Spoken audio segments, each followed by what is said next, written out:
What is going on, guys? It is Mr. Eazed here today, bringing you guys a second ever episode of my childhood stories. Now, the first one was very long ago. I think I was playing Combat Arms back then, and that's all I remember for the first episode. So let's get into the video.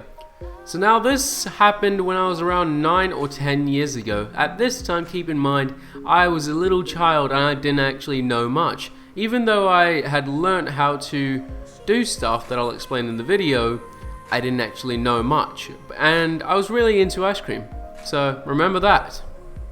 So this all begins when me and my little cousins were all just playing around outside our house. There was a really big ass tree. We're just playing by the tree. We used to just climb it, sit on it, and then maybe get like a slingshot and chuck like erasers at people with the slingshot. That would be maximum what we'd do all day, or we would just play backyard cricket.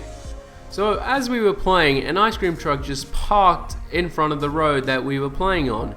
The tree was right next to a road, so we could see where the ice cream truck parked.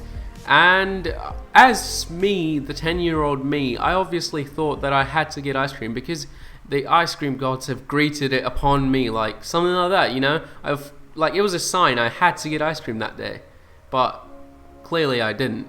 So obviously the 10-year-old me ran into the house and tried to convince my mum, and at the time my mum was on the phone. And the thing with my mum is that when she tells you not to do something and you do it, something bad always happens to you. And I've had many experiences like that. Maybe she just has like an intuition where she just thinks that you shouldn't do this, and when you do it, she probably knows what's going to happen. I don't know how, but it somehow happens, and it's true. So I always end up listening to my mum nowadays. But anyway, so I kept on convincing her, and she wasn't saying yes. I went in there expecting a yes, and then me getting the money from my mom and running across the street, getting that ice cream and just gobbling it up.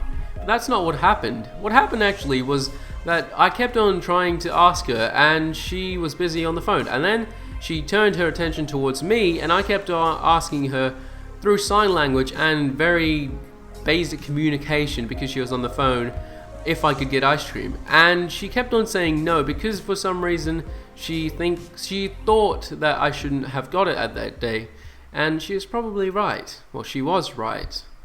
But anyways, I still tried to convince her, and I kept on going, and for like a good 10 minutes I kept on going. The ice cream guy was out there because there was like 20 children out there, so he had all the business he needed.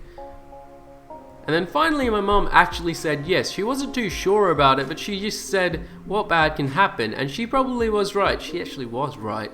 I should have listened to her that day, but I guess I didn't. Anyways, continuing with the story. So I sprint out of the house, and to make sure that I have all the prices correct, I'm at the footpath, and I remember you're supposed to check left and right before crossing the road. That's what we got taught in school. I don't know about nowadays, but that's what we got taught. And so I checked left and right. No one's coming. It's a really calm neighborhood. No one actually comes speeding that time. And it was like, what, 5, 6 in the afternoon. You know, I'm back from school and everything. And then so I look left and right. No one's coming. And then I cross the road. I get about halfway. And mostly all I can remember and what people told me was that I'm about halfway through the road, and then this lady, not to be stereotypical, but it was a lady, and then on top of that, she was Asian. Sorry, but she was. I know some people that are watching might be offended, but please don't. It just happened to be. And then I'm about halfway through the road, and it was like a 50 zone, and she came down apparently down there like at 70. So I'm about halfway through the road. She comes speeding down at 70 around the bend, because there was a bend just before where the ice cream truck guy parked, which wasn't too smart of him. I could have avoided all this, but I didn't. Anyways, so she comes speeding around the bend, and then bam. Yep, I got hit by the car.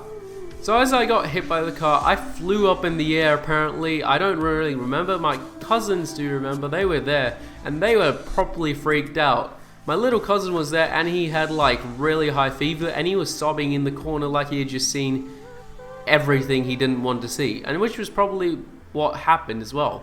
So I flew in the air, and apparently I came down and hit my leg on the windscreen, and then apparently I somehow damaged her windscreen and the bonnet or something. And then I think I slid down, and then I think my head hit the ground and it cracked open and I was laying there in a pile of blood. Doesn't sound that appealing, and it probably wasn't. I don't remember much, but then what I do remember is when I woke up, when my uncle was really worried, and because we called the ambulance and they didn't come apparently, and well, they were taking a little time because they were stuck in traffic, I'm guessing. And yeah, so my uncle said we should probably get him in at my car, because his car was like a really big car, so I could probably lay down in the car and they could take me there. And then my mom said no, again, because she felt like that was the wrong thing to do. So she waited it out. And that was probably the right thing to do, because when the ambulance arrived, apparently they did say that if I had gone in the car, something would have happened to me. I'm not sure what would have happened, but I'm guessing I probably would have died, and they didn't want to say it. But apparently waiting it out for the ambulance was a good idea. And then what I remember after that is when I was in the ambulance, I woke up for like a quick, 10 seconds. I looked out the back door, because the back door was open of the ambulance, and then I just saw everyone, and I felt like everything was weird. Then I looked around, and then I saw the doctor, and he said everything's gonna be fine. And then I saw my dad right next to the doctor, which wasn't too happy about the situation. And yeah, that's all I remember from there. And then onto the hospital.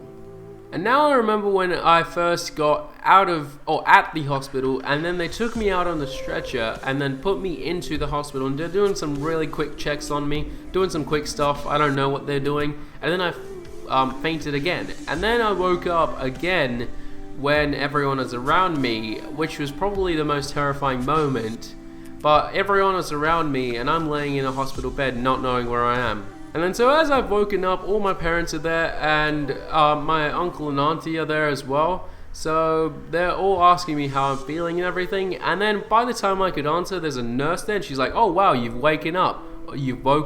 And then she puts me on a wheelchair, and I'm like, "Where are we going?" And she's like, "To a better place." And I was like, "No, we're not." And then so I looked up and looked at the door's entrance, and it said operating theatre or something, and I knew it was going to happen. I was going to get stitches, which was a really painful thing. I don't want to go into too much detail after this, because it was really gross, but I had to be held down by like 2 people, and I kicked a lot, and I had laughing gas, which didn't work, so I threw it onto the nurse's face, which wasn't too nice of me, but I was in a lot of pain at the time, so that was probably the best thing to do, and it was really, really helpful. I don't know why. And then I remember finishing it up, and then coming out on a wheelchair, and then seeing like this big ass candy machine, and I asked my uncle if I could have one, and he bought me like 5. And then that was pretty much it. And then they said that I could probably go home, so that I got home in a car, and I just fell asleep as soon as I got into the car, which was probably what was going to happen, because I was way too tired and I was on a lot of medicine. So yeah. And then I remember when I got back home and then went into the house, and I just saw my little cousin crying in the corner, and he was just properly gone. Like he had probably seen the devil or something, which was weird. I don't know why, but yeah, he was very terrified, and he had really high fever. So that pretty much summed up the story, guys. That's pretty much all it was. I mean, it's not too big, but it is a really big thing that wouldn't happen in normal people's life. That's pretty much the whole story. That's all I can tell you for now, until I come up with a new story. So yeah, hope you guys enjoyed the story. Please leave a like if you did. And for now, it's Mr. Eazed signing out.